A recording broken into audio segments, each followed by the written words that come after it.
Ciao a tutti, rieccoci alla partita della settimana, la rubrica La partita della settimana. Bentornati allo Scrigno del Calcio, il canale che ogni giorno vi racconta una storia di calcio. Mi raccomando, iscrivetevi al canale se non l'avete ancora fatto, lasciate like, commenti, lasciate quello che volete, divulgate se il canale vi piace anche ai vostri amici, ai vostri conoscenti.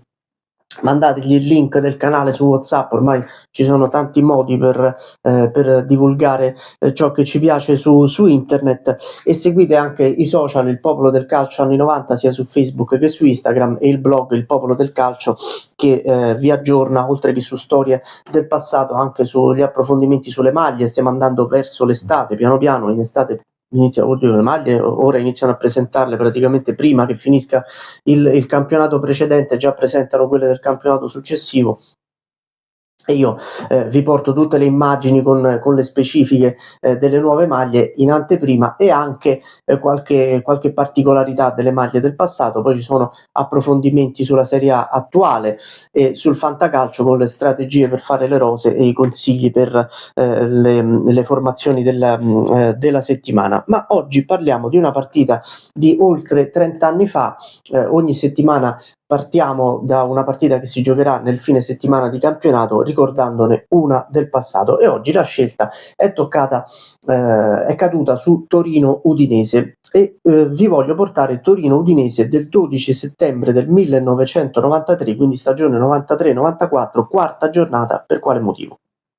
Per un paio di motivi particolari, perché fu una delle ultime volte in cui vedemmo il Torino primo in classifica con 7 punti assieme al Milan, e perché la stagione 93-94 è ad oggi l'ultima che ha visto l'Udinese retrocedere in Serie B. L'Udinese finirà in Serie B proprio alla fine del 93-94, risalirà in Serie A l'anno dopo, 94-95, da allora non è più retrocessa dalla Serie A. Quindi, se vogliamo, ha un qualcosa di storico questa partita. Io credo che il Torino 93-94, nonostante poi la stagione non sia proseguita a quei livelli, sia stato l'ultimo Torino molto forte in Serie A, l'ultimo Torino d'alta classifica, diciamo così, della Serie A. Torino-Udinese, quarta giornata, è il posticipo della domenica sera. 93-94 è il primo anno dei posticipi, il primo anno in cui le partite non si giocano tutte la domenica pomeriggio, ma si giocano 8 partite alla domenica pomeriggio e una alla domenica sera, e quella volta il posticipo è Torino-Udinese. Se il Torino vince, raggiunge il Milan in testa alla classifica, e il Torino vince effettivamente 1-0, gol di Andrea Silenzi all'inizio del secondo tempo. Sarà una stagione splendida per l'attaccante romano, il centravanti romano del Torino, che farà ben 17 gol.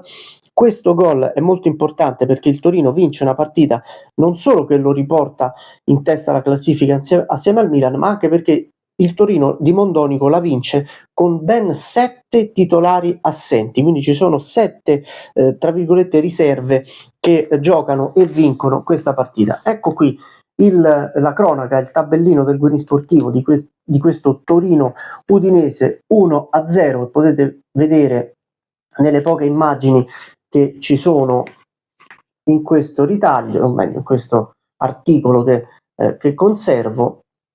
Eccolo qui, la vittoria del Torino 1-0, quello che era chiamato il film del campionato del Guerin Sportivo. Vedete qui Silenzi in lotta con Stefano Pellegrini, e nel riquadro piccolo che potete forse vedere c'è Benito Carbone che abbraccia proprio Silenzi dopo il gol che decide la partita. Torino batte Udinese 1-0 alla fine del campionato. Il Torino, come ho detto, finirà soltanto ottavo. Verrà eliminato dall'Arsenal in Coppa delle Coppe dopo aver vinto la Coppa Italia l'anno precedente. L'Udinese finirà, come vi ho detto, in Serie B al terzultimo posto. L'allenatore dell'Udinese in questa partita era ancora, pensate, Azeglio Vicini, l'ex commissario tecnico della nazionale, che 2 settimane dopo verrà rimpiazzato da Adriano Fedele, che però non riuscirà a invertire la rotta, e l'Udinese finirà in Serie B. Pensate quanto tempo è passato dall'ultima retrocessione dell'Udinese dalla Serie A alla Serie B. Vi faccio vedere, per concludere, anche la foto dell'album delle 2 squadre in questione. Questo è il Torino, secondo me, vi ripeto, l'ultimo Torino d'alta classifica, che poi non è secondo me, ma è secondo i dati e le classifiche, l'ultimo Torino potenzialmente d'alta classifica in Serie A. E poi ovviamente girando pagina c'è anche l'Udinese, l'ultima Udinese retrocessa in Serie B. Io ho dovuto aggiustare con lo scotch nel corso degli anni questi album, perché ovviamente a forza di girare le pagine si erano un po' rovinati, eppure questa è l'Udinese, Udinese 93-94.